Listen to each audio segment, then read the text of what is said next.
오늘 또 그대의 최고의 날입니다. 임은미 선교사 묵상입니다. 2026년 7월 20일 월요일 최고의 날. 나는 누가 끝까지 회개할지 않을는지 알 수는 없다. 그래도 요한계시록 9장. 나는 하나님 이야기하는 것을 정말 좋아한다. 하루 종일 하나님 이야기하라고 하면 나는 아마 가장 기뻐하는 사람이 될 것 같다. 그래서 나는 주일날 설교하는 것을 너무 좋아한다.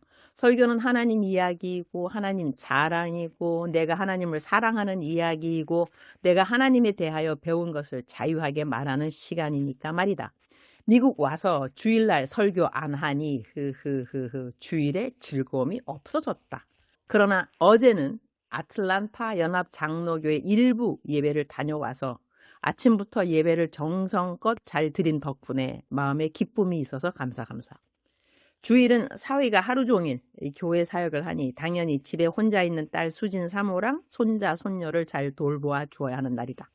일부 예배가 마침 아침 7시 50분이라서 일찍 일어나서 교회 갈 준비하고 교회 예배 다 마치고 집에 오니 9시 반 가량.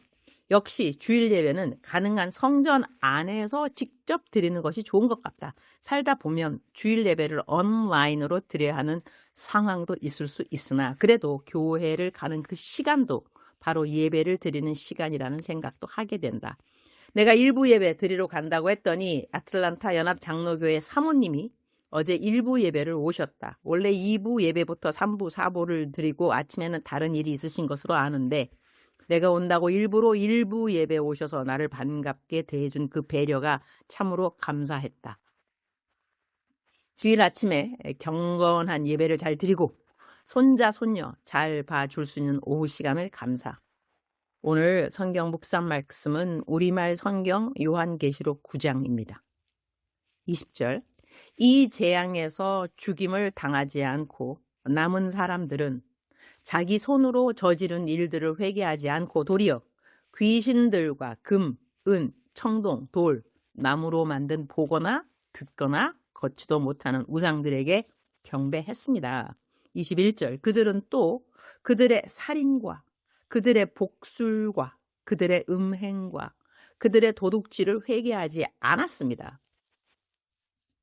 여섯째 나팔 심판으로 인류의 3분의 1이 죽었지만 살아남은 사람들이 있었다. 하나님께서는 심판 가운데서도 모든 사람을 즉시 멸망시키지 않으시고 회개할 기회를 허락하셨다. 이것은 하나님의 공의와 함께 오래 참으심과 자비를 보여주는 말씀이다. 그러나 살아남은 사람들은 하나님께 돌아오지 않았다. 그들은 자신들의 죄를 인정하지 않았고 삶의 방향을 하나님께로 돌이키지도 않았다. 자기 손으로 저지른 일들은 단순히 손으로 만든 우상만을 의미하는 것이 아니라 하나님을 떠나 살아온 모든 죄악을 가리킨다. 회개란 잘못을 후회하는 것에 머무르는 것이 아니라 하나님께 돌아와 삶의 방향을 바꾸는 것이다.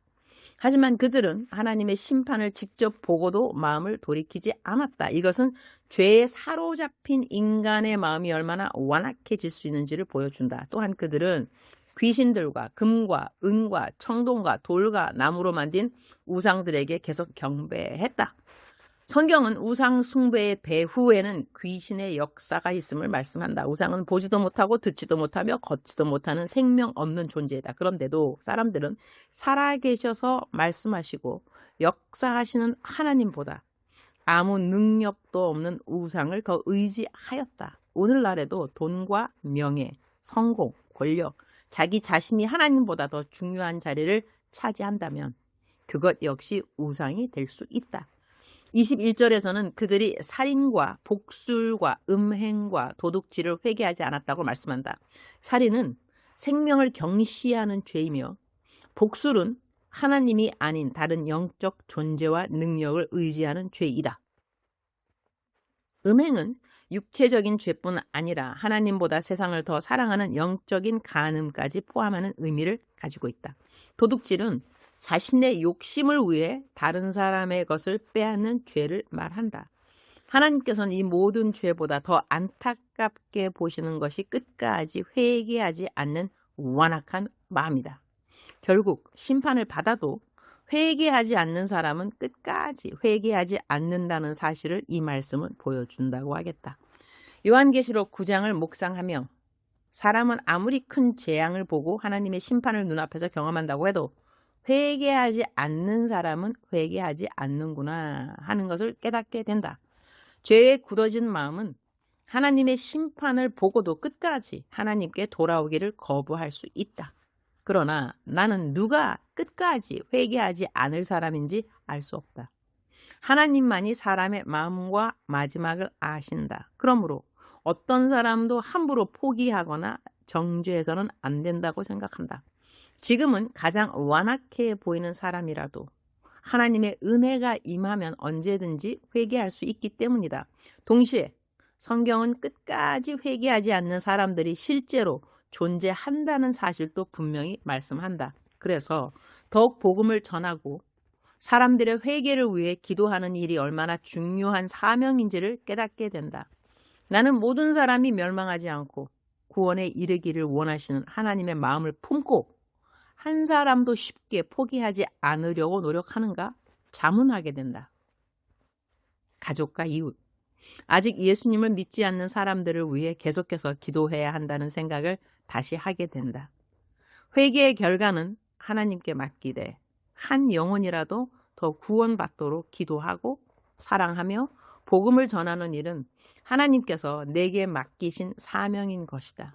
끝까지 소망을 잃지 않고 모든 사람의 구원을 위해 나는 중보해야 하고 그리고 그렇게 한 사람 한 사람의 영혼을 귀히 여기고 복음을 삶으로 증거하고자 하는 모든 믿음의 지체들을 내가 할 수 있는 한 최선을 다하여 도와주어야 한다는 것이다. 그래서 꼭 나를 통하지 않아도 이 세상에 더 많은 사람들이 내가 도와주는 믿음의 지체들을 통하여 멸망당하지 않을 수 있도록 말이다. 주님, 오늘도 최고의 날입니다. 저의 매일매일의 삶의 목표가 아주 특별한 것이 아님을 요즘 들어 더더욱 깨닫게 해주셔서 감사합니다. 오늘도 기뻐하면 됩니다. 오늘도 기도하면 됩니다. 오늘도 감사하면 됩니다. 제가 하는 모든 일에 기쁨과 기도와 감사가 있다면 저는 그 하루를 주님의 기뻐하신 뜻 안에서 잘 살았다는 것이 됩니다. 오늘도 기뻐하겠습니다. 오늘도 기도하겠습니다. 오늘도 저의 하는 모든 일에 감사하겠습니다. 저는 요즘 가정사역을 열심히 합니다. 청소하고 요리하고 시장 보고 빨래하고 아기 보고 그 어느 때보다 저의 육체는 가장 피곤한 때입니다. 그러나 여느 때와 마찬가지로 온 모든 일에 감사를 잊지 않기를 기도합니다. 주님 사랑합니다. 주님 감사합니다. 오늘도 우리 주님 하루 종일 저를 보시면서 기쁨을 넘어서 감동을 받으시면 참 좋겠습니다. 사랑하는 그대여, 사랑하는 그대여 출석 부르고 있습니다. 대답하셨나요? 저는 요즘 운동선수가 마치 기본으로 또 돌아와서 훈련하고 또 훈련하고 그러니 가장 기본적인 것을 훈련하고 또 훈련하는 그러한 때에 내가 있지 않은가 그런 생각을 하게 됩니다. 가장 기본적인 것, 하나님께서 기뻐하시는 하나님의 뜻, 가장 기본적인 것은 다른 것이 아니라 기뻐하는 것. 그러니까 성경 말씀 그대로 항상 기뻐하라, 쉬지 말고 기도하라, 범사에 감사하라. 이는 예수 그리스도 안에서 우리를 향하신 하나님의 뜻이라 했습니다. 그러니 내가 오늘 하루 살아가면서 내가 하고 있는 일에 대해서 굳이 의미를 붙여야 하는 이유 있을까 생각된다면 내가 하고 있는 일이 기쁜지 기쁘지 않다면 기쁘게 여기는 것이 어떤 것인지 내가 하고 있는 일 때문에 나는 기도를 하게 되는지 기도를 안 하고 있다면 왜 기도를 안 하는지 기도를 얼마만큼 더 하면 되는지 생각해보고 무엇보다 가장 기본적인 것 그것은 감사. 감사 또 감사. 그러니까 감사 그러면서 감사. 그럴수록 감사. 그럼에도 감사. 그것까지 감사. 무조건 감사. 하여튼 감사. 무시로 감사. 우리가 이렇게 감사의 마음을 갖게 된다면 그것이 곧 하나님이 기뻐하시는 그 삶을 오늘 살아내는 것이라고 생각되어집니다. 그런 삶을 살고 있는 그대 사랑합니다. 그런 삶을 추구하는 그대 축복합니다. 오늘 또 그대의 최고의 날입니다.